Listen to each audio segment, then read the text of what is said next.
Welcome to the Grow Your Law Firm podcast, brought to you by Pilma. This podcast helps lead lawyers to more growth, profit, and freedom. Here is your legal marketing expert and host, Ken Hardison. Well, hello, everyone. This is Ken Hardison, and welcome to another episode of Grow Your Law Firm. And today we have the honor and the pleasure of having Tom Conlon with North State, who is a agency that's a little bit different than most agencies in that they are very specific. They work with lawyers and they work with financial planners, which I thought was interesting, Tom, and welcome to the show. Yeah, thanks, Ken. Yeah, and I'll tell you why I think it's interesting, because when you really think about it, those two industries, trust is a big issue because everybody thinks that the financial advisors are trying to sell you something that they get a commission. And just everybody thinks lawyers are crooks. I mean, I just tell it like it is. I mean, I can say that because I am one and been one for close to 40 years. So actually 42 years now. But anyway, I like for people to tell their story. I mean, tell me how you got to where you are now and what you're doing and things like that. Tell me your story. Yeah, sure. Sure, yeah. So thanks again for having me on. Yeah, so North Street or North Street Creative is a branding and strategy agency. So what does that mean? It means that we have basically two halves to our business. One is strategic and then one is execution. So on the strategic end, that's a lot of that. When you think of the word branding, right? That's a lot of we're helping law firms, but also to your point, financial services firms. We're helping them with messaging strategy, how they talk about who they are, who they serve, what makes them special, what makes them stand out, et cetera. And then visual identity takes that handoff and then runs with it to create a cohesive sort of look and feel for that brand that plays well with the messaging and the voice. And then on the execution end, we're doing things like website design and development, investor decks, social media, not social media campaigns, but social media templates and stuff like that are tied to the visual identity. Got a team of about 13. We were all based in New York City right before the pandemic, all of us in one room. And now, I mean, we're all over the world. It's crazy. We've started hiring people in different parts of the country, and then we started hiring people in Latin America, and we even have an employee in Madagascar now. So it's been a pretty wild few years. Yeah, the pandemic changed everything as we know it now, running a business. It's, we were Pilma was completely remote before the pandemic. But the thing that has changed is now it was just in the US, but now we have like 10 employees and 4 of them are in Pakistan. Oh, right on. Yeah, web developers, graphic artists, the person that does all the video editing, and it really can help increase your margins. But that's another story for another day. And we could speak for hours on that alone. Yeah. So really what I want to dig into is time after time, over the last 15 years, I've been trying to help lawyers grow their practices. And one of the things that, sometimes they'll get a big case and they'll come to me and say, I don't want to waste my money, but I want to grow my practice. And I say, well, what's going to be your message? I mean, you got to have something, because I usually work with personal injury, workers' comp, disability, but mostly contingency-based lawyers. And it's very competitive out there, very competitive. We were talking before we went on air. I mean, when I started in 96, $250 million were spent a year on TV advertising for lawyers. Now it's over $3 billion. That's pretty wild. But I remember Dan Kennedy told me, or something where I read, maybe it was Ogilvy, I can't remember, but because I've read a lot of books that kind of get mixed up on them. But you got to answer like 2 questions. Do I need a lawyer? And if I do, why should I choose you over everybody else? To differentiate, because all the PI lawyers, if you go type in PI lawyers and look at their websites, 90% of them say we're tough, we fight, we care, they all say the same thing. And so when somebody's trying to pick a lawyer, and this is important, and it's not like you got to use one every day, because you don't get in a wreck every day, or you don't get injured, you don't get disabled every day, you don't get hurt at work. You've got 2 or 3 seconds. I mean, you do websites. I mean, if they go online, you got 3 seconds to grab their attention. And so I want to talk about that today. And we can start anywhere you want to, but I really want to get in there because that seems to be the biggest problem. Lawyers just want to, they get 3 to 10 phone calls a week by somebody trying to sell them the next big silver bullet. Yeah. And there is no silver bullet. We know there's not. It takes a lot of work, and messaging is more important. Like, I think it's the foundation creating your USP, creating your taglines, your logo. I think all that is the foundation, I guess, of a house. If you don't get that right, then you're going to waste a lot of money, I think. So I want you to just talk about that anywhere you Yeah, want. sure.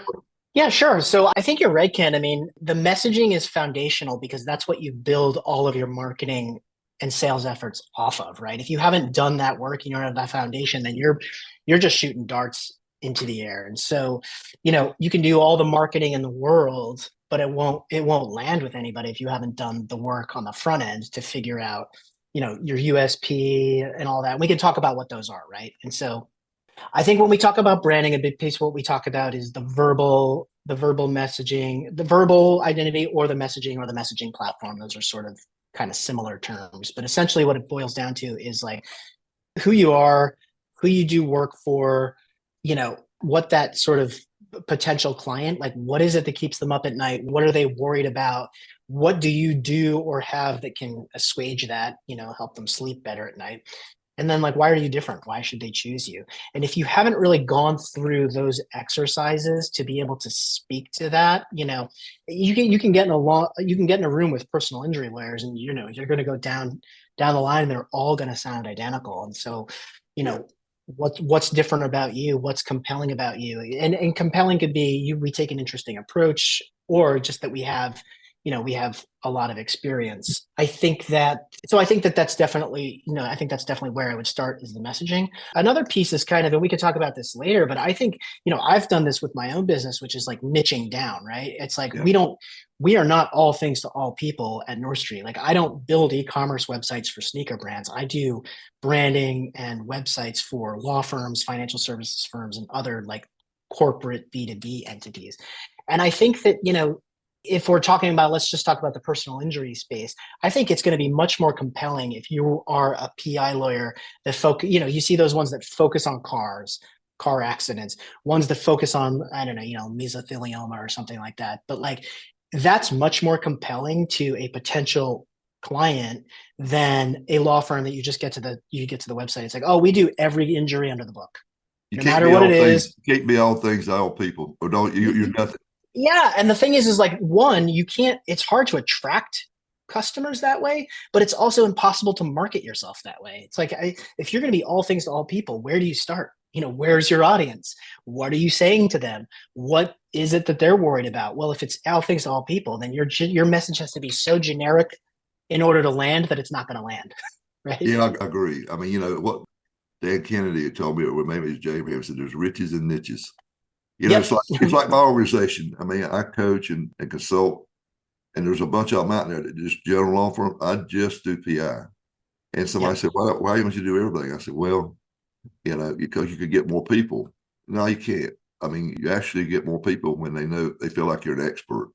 That was my niche for the last 20 years I practiced law. I did everything the first 12, 15 years, and then the last 20 years I just did that. So I felt like that's what I knew, and that's what I felt comfortable with. And it's worked. I mean, we're doing good. I mean, you can go deep into niches, right? Like, I mean, and there is, if we look at just my agency, right? It's like, if we were to just limit ourselves to law firms in the New York City area, I think we could probably work for the rest of my career and never touch every single law firm. So I think a lot of people are a little resistant for niching because they think, oh, I'm going to automatically lop off 90% of my potential audience and revenue.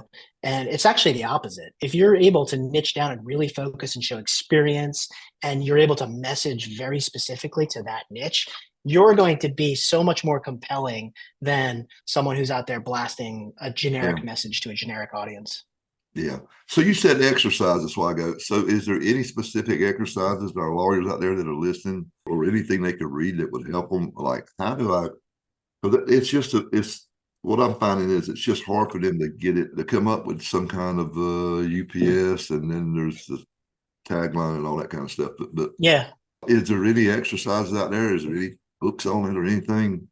I think one big sort of problem with how people think about branding, and I see this in the legal space, and I see this in the personal injury space a lot, is people think it's all about talking about themselves, right? A law firm or a lawyer talking about what they've done, how great they are, etc. And it's actually, that is the exact opposite way, right? I agree.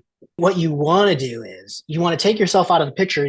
Tell us about you 2 or 3 steps later. But before, you need to figure out, you need to talk to your audience and be like, hey, look, I know what struggle you're going through. I know what keeps you up at night. And I'm here to help you and fix that with this experience, this number of wins, this team. So it's like, talk about the client's issues and worries first and how you fix those, then talk about yourself. And there is a really great primer on this. It's called Building a Story Brand by Donald. It's a book. He's written another one also called Marketing Made Simple. It's just a really, really lightweight and easy to implement sort of framework for messaging. And it says exactly what I just said, which is like, don't lead off by talking about yourself, because that's what everybody else does. And honestly, you're going to lose them. First, start talking to the client or prospective client about them and their problems and how you solve it. And I think once you kind of make that shift, your marketing and the language that you write for your marketing is going to be, first of all, it's going to be easy to write once you've figured it out, but it's also going to just land better with potential audiences. So yeah, Building a Story Brand with Donald Miller. Good book. So yeah, I was talking, there was this guy that I know, and I used to give him some of my copywriting to look at, because I try to write my own copy, but I'm not great at it. But he read a couple of books, and he said, never use the words I, us, we.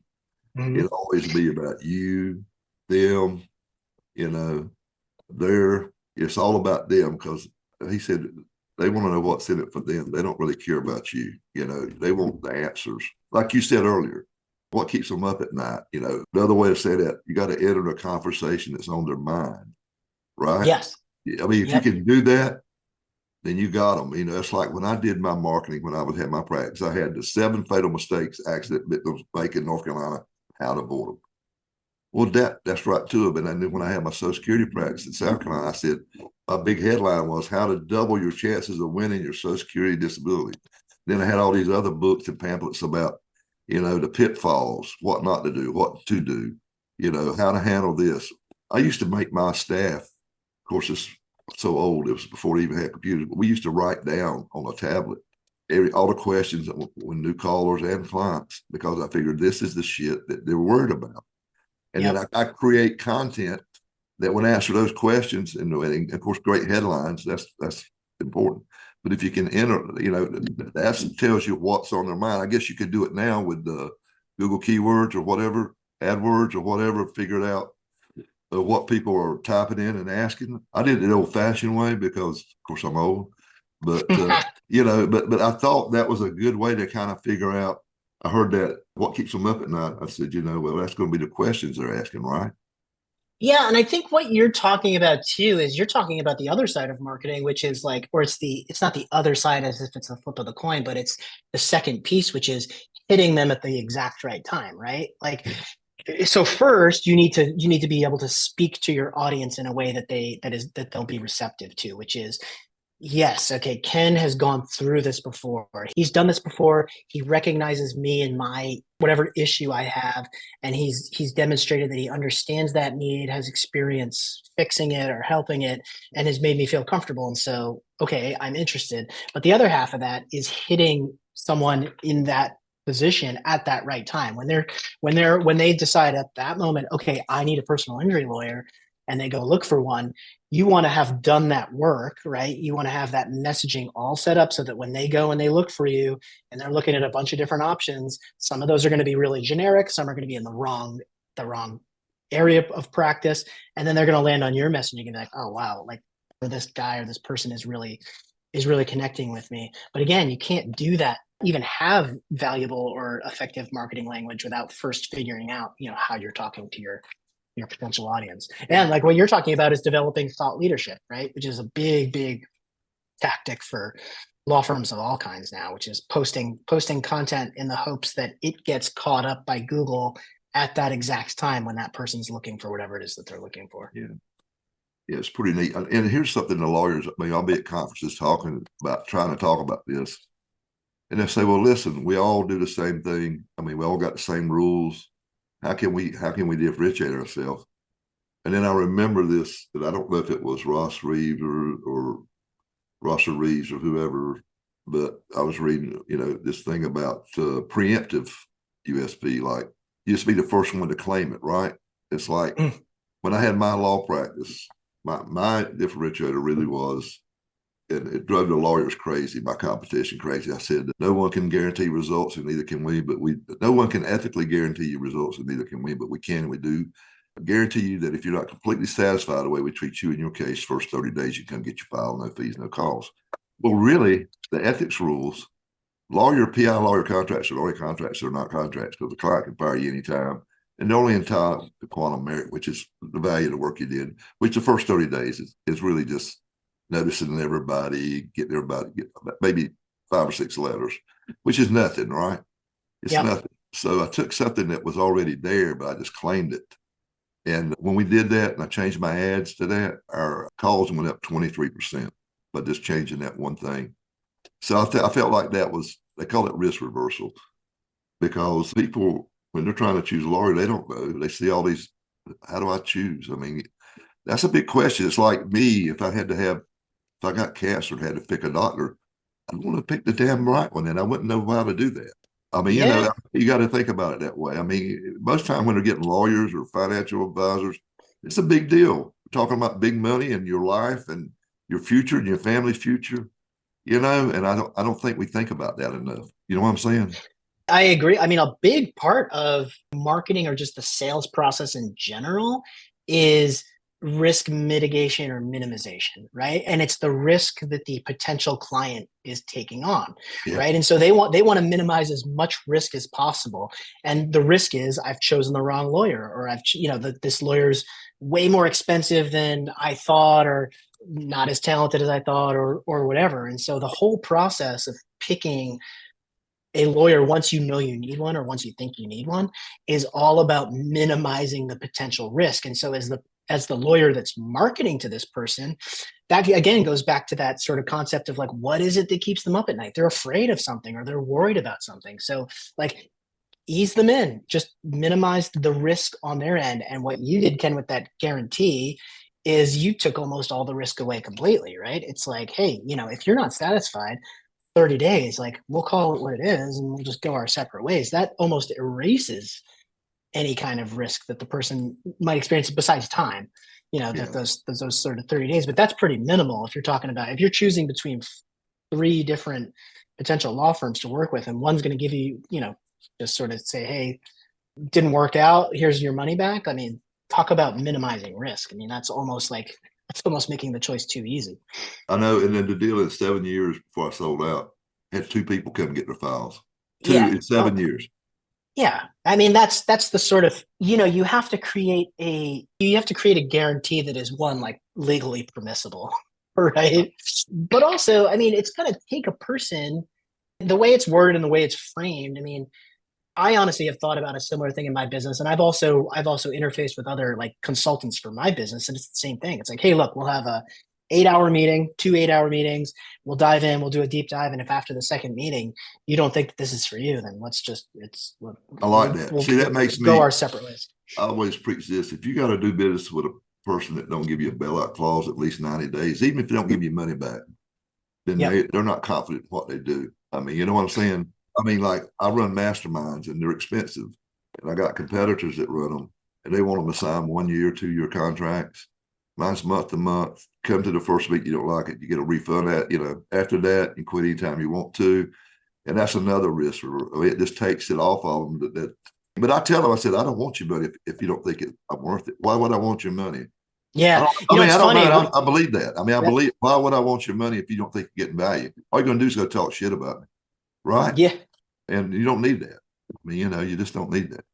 It's interesting what you're saying is, on one side of that, it's the lawyer that's minimizing his or her risk, right? By locking someone in. Because it's like, oh yeah, sign this and we'll lock you in for however long. That's minimizing the risk on the lawyer's end, but it's increasing the risk on the user's end. That's going to just scare them away, right? Or what's going to be much more attractive is to flip it so that the risk is more on the lawyer or law firm side. Just say, hey, yeah, look, I'll put some time into this and I'll start this engagement. But look, if it's not a fit after 30 days, and we can go our separate ways, you've shifted all of the risk onto you, minimizing the risk of the potential client. And that's going to make them feel so at ease and be more comfortable engaging you. So taglines, what's the difference in a tagline and like a USP? And how do you come up with a tagline? And how long should a tagline be? Those things, those kind of questions I get asked all the time. And I'm no expert. Yes. You know, Yep. I'm not. So yeah, sure. So tagline is like a short, snippy, like clever advertising copy, right? It's something that just, I mean, Nike Just Do It is one, but we have a law firm in New Jersey called Cole Schatz, and theirs is lawyering is our art. So that's just their tagline. It doesn't say, it's not long enough to say, this is who we are, this is what we do, this is how long we've been in business, this is who we serve. It's got to be just something that's quick, memorable if possible. But even if it's not memorable, someone should be able to look at it and be like, oh, that's interesting. Or, oh, that gives me some sort of positive feeling. Yeah. Right. So a tagline is just like a really short, and honestly, they're not necessary for all types of businesses. You know, I think tagline is a nice to have. Like if you've got that as part of your ecosystem of marketing tools, then it can be really great to have. But honestly, it's a nice to have, while there are other things that the absence of are just non-negotiable, right? And so the US, or the the unique positioning statement, right, is an opportunity to do a sentence or maybe two at the most. That's where you've got a little more room to breathe. It doesn't have to be as clever and punchy and wordsmith. It has to be more functional, and it really quickly has to do what we were talking about earlier, Ken, which is that, like, first try to focus on the prospective user and then mention what you do. So to me, it's something like, a New York City personal injury law firm that understands your XYZ and has, so it's like, you need to establish who you are, but also talk to the what's needed, and then how you would service that need. I had a lawyer in Dallas, and I thought this, I would have never thought of this in my life. And it really worked, where he said, we're easy to talk to. And you think, that's just not legal. And then he says, well, listen, people are worried. They're scared to talk to lawyers. We talking all that legal mumbo jumbo, and we talk over them and down to them. And he says, so I just changed my whole core values is, we're easy to talk to. We're here to help. We're pleasant. We're not, there's no such thing as a stupid question. Yeah, that's a great example of I think that's a brand pillar, right? Or like a core value versus copy that you would hang a whole marketing campaign on, right? Because you don't want we grow law firms. Yeah, well, you don't want to see a billboard that just says we're easy to talk to, right? That just doesn't make sense. But once you get in and once something else pulls you in, that's definitely one of like the brand pillars or core values that's going to differentiate that firm from others. And that's definitely a huge one. That's, we like to say that too. I mean, ours is we listen, like we're big listeners, because we don't want to come to a client with a pre-baked solution. We want to hear about them, what keeps them at night again. And so I got a question. Do you help lawyers create this USP? Yeah, absolutely. So as part of our work, there's a need out there for it. And I mean, honestly, I don't have time, but there's a need for it out there in my market, the people that listen to this podcast. And, I mean, I tell them that there's a book by Beaudry, and I can't remember what it's called, but Bodri, but that was the best book I ever read on it. But it was all about 10 ways to do it. But it still, to me, is still not easy. And I think lawyers are so busy, to be honest with you, Tom, they don't have time to do that. Or maybe that's just not their bag or not their strengths. They need help with it. And another thing that they need help with is I see some, it's not as bad as it used to be 10 years ago, but I see some lawyers that are using different colors or different fonts, or, colors have there's 50 shades of green, I mean, I didn't realize this until I got into marketing, but I mean, it's my God, there's so many colors, and picking the right one and staying with it on your business card, on your website, on your billboards, on your TV, on your brochures, everything you do is so important. I don't know. I mean, don't you think I'm right on that? Oh yeah. And honestly, I mean, there's whole, every color has psychological baggage attached to it. So you would want to do that homework before you ever pick your branding colors, right? I mean, obviously, in the financial, so red, right? Red is emergency, stop, danger, security threat even, right? So especially in financial services, you do not want to use red. In legal, I mean, that could be alarming, right? And then blue is used a lot in financial services. I'm sure you've noticed that, because blue is very soothing.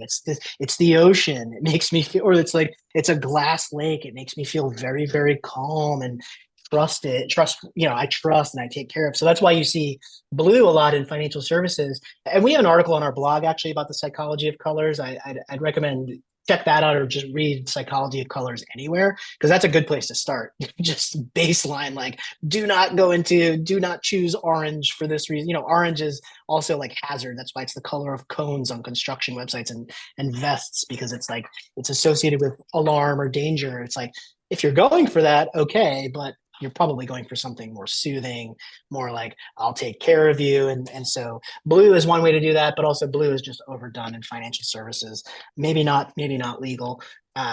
Start just with psychology before you choose your colors. But yeah, just what you're talking about more broadly is visual identity. And visual identity is like how you stand out, how you look different or feel different from everything else that's out there. I do think that in a sea of sameness, is spending some marketing budget on your visual identity, the way you look and feel, can really be effective, because you'll stand out, you'll look and feel different. And then visual identity is much more than the colors too, right? It's the typography, it's the style of photos you use, etc. And it's all just like, visual identity is a complement to the messaging piece we were talking about before, the sort of like, they just need to play well together. It's like, if your copy is all about, hey, you better call us now or else, then yeah, go for a red and orange flaming bright red color scheme. But, whatever color scheme you choose should be a nice complement to the tone of voice that your brand has. And then you just want to make sure that is consistent across all of your marketing touch points, right? So if I go see an attorney speak on a panel and I think she's super intelligent and I might want to work with her, she hands me her business card afterwards, and maybe she's got some slides up during the panel or the keynote. That card should match the look and feel and quality of whatever slide she was showing. And when I go to her website, it should look the same. I shouldn't be like, wait a minute, is this the right place? That person was really talking about some cutting edge stuff, but this website looks like it's 10 years old. This can't be a fit. And so having that sort of cohesiveness of your brand voice and brand materials is super important. Here's something else. I've been guilty of this over the years. You keep adding stuff on your homepage, and then it just gets so cluttered. And then, to me, there was like a revival, or somebody come out and said, man, we had to just go in and just like take an eraser and just start with a slate. Because, I'm always marketing, always come up with new stuff, a little book here, another report over here. Yep. Can you talk about that? I mean, is it better? I mean, what's happy medium, or is there no happy medium? You just need to make it real clean, and of course I know you want to make it navigable and all this kind of stuff, and good upload speed and all this stuff. But about as far as the look, because you were talking about identity, what do you think works best? Yeah, so you'll probably remember when the internet first started, it was like the practice was to basically put the encyclopedia of your company onto the web, right? Yeah. And it was like just so dense. You'd get to this, I mean, literally, and everybody did it. It was like, here's the history of McDonald's, and like it's like, why is this so? I mean, it was like people felt that they had to put it. People treated it like it was a reference, entry in the Encyclopedia Britannica. Like, here, I did. I'm guilty. I plead guilty. I did back in the 90s. It was a new medium. No one knew like exactly what to do or how it was going to be used, and so that's what people did. They just put up the entire encyclopedia of anything and everything about my business is now on my website. Well, guess what? That made it impossible to actually find anything. And it made it impossible for any kind of like messaging or voice to come through. And so, yeah, in recent years, and this probably goes back 10 years at least, but we're still redesigning websites like this now, where we're like, whoa.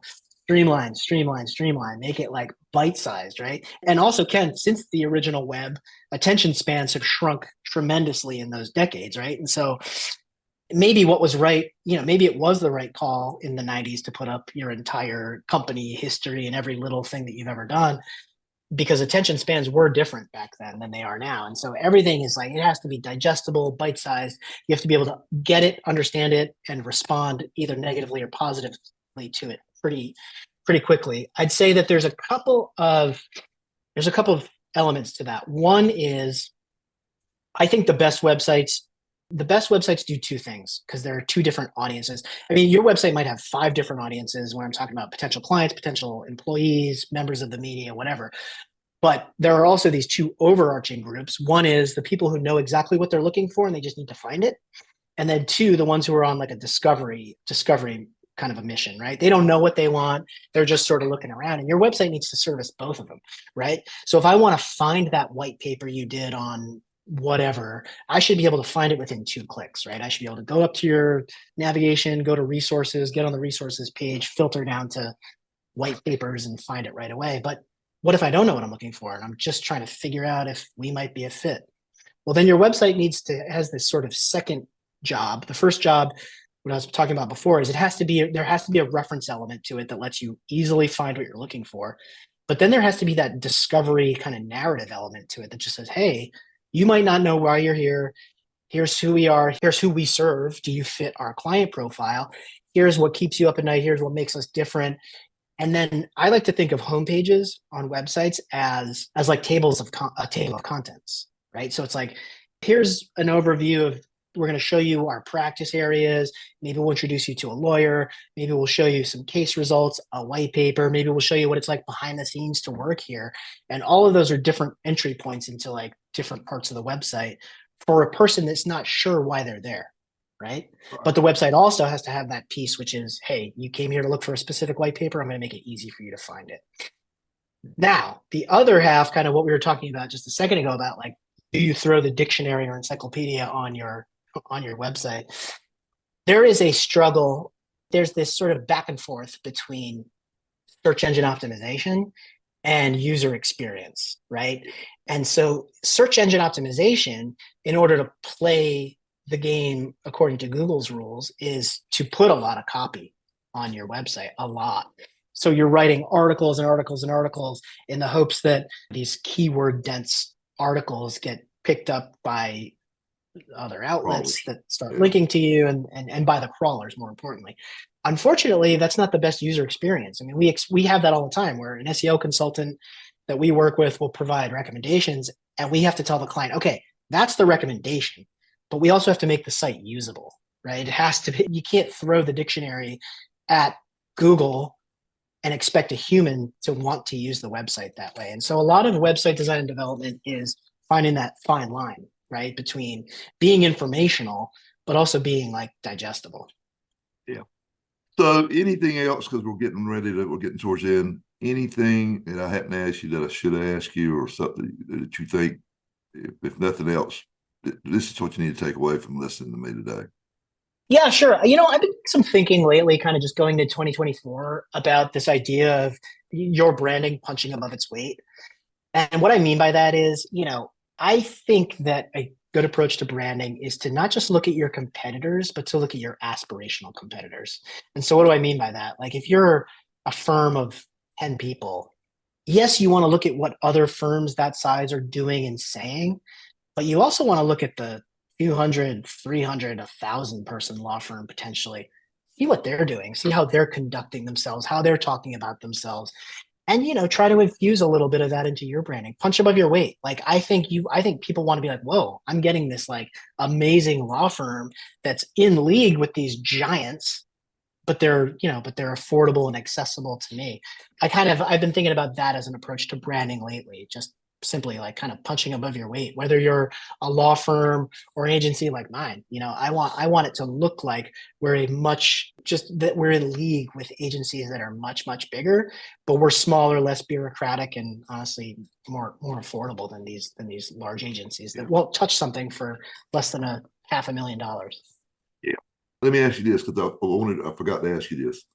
So, branding, everybody says, branding, but most of the lawyers, not the big corporations that do hundreds of millions a year, but the average Joe Blow out there that's got 3 or 4 lawyers, they can't afford the money like PepsiCo or Coca-Cola, or McDonald's, where you just bam, bam, bam, bam, bam. So I always took the approach that I want to ask you, because after talking to you today, I know you know what you're talking about. So I always like to ask questions that I've always wanted to ask somebody, but I like to ask people I think might have the right answer. I always used to do direct response marketing, but used it and ran with that. what I'm saying is I never did something that just had a feel good. I always had like a call to action at the end of it. I might hit a different approach, and have all my fonts and all my stuff up there and tell my story or whatever and have my unique selling promise. But I always, at the end, I had a call to action, like call today, don't delay. The call and advice are free. What do you got to lose? I mean, always punching the next thing to do. Is that okay? I think it's necessary, right? Like if you don't have a call to action, then you're just leaving the potential client sitting there at the end being like, okay, now what? Like, okay, you got me, Ken, I'm interested, but like you haven't shown me how to actually work with you. A call to action is absolutely necessary. And that call to action could be, it could be, hey, download our white paper, or it could be call us for a consultation right now.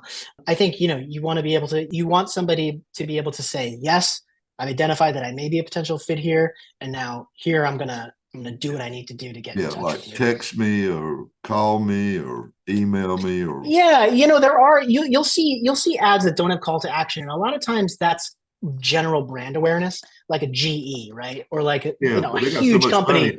They got so much right. money. But all they're doing is name recognition. It's like no one's going to call GE after they see an ad. They're just going to think to themselves, oh, that seems like a very forward-thinking, technologically advanced company. Great. And then it goes back into their mind. But it's a different game with marketing, a small to medium-sized law firm. It's like, even if it is a general awareness campaign, you still need to say, okay, now do this thing here. That's why, on the side of the highway, you see, at least where I am, the personal injury lawyers, the biggest thing is the phone number. It's not really it's not the name of the firm most times. It's the phone number, because they literally just want to drill that into your head so that when the time is right, you've been told what to do and you know what to do. So if somebody wants to get up with you, Tom, what's the best way? Yeah, awesome. So tom@northstreetcreative.com. That's my direct email, or just northstreetcreative.com in your web browser. I'll take you to our website. We've got some nice case studies there to check out. Yeah, I've enjoyed this. I love talking this stuff. I love talking with people that know what they're talking about. You definitely know what you're talking about. I've enjoyed it, and I hope our listeners and our viewers have. We put this on YouTube too. And if you haven't, subscribe, share it with your friends. That's my call to action here, Tom. I'm telling them what I want to do. Yes. And be sure to come to our summit, May the 14th through the 16th in New Orleans at the Roosevelt. We're expecting about 500 law firms there, and we've got some really kick butt speakers that are going to share secrets on how to grow your practice. So I look forward to seeing you there. Thank you, Tom, so much. Thanks, Ken. This was a lot of fun. All right. Until next time, this is Ken Hardison, dedicated to your success. Hold on.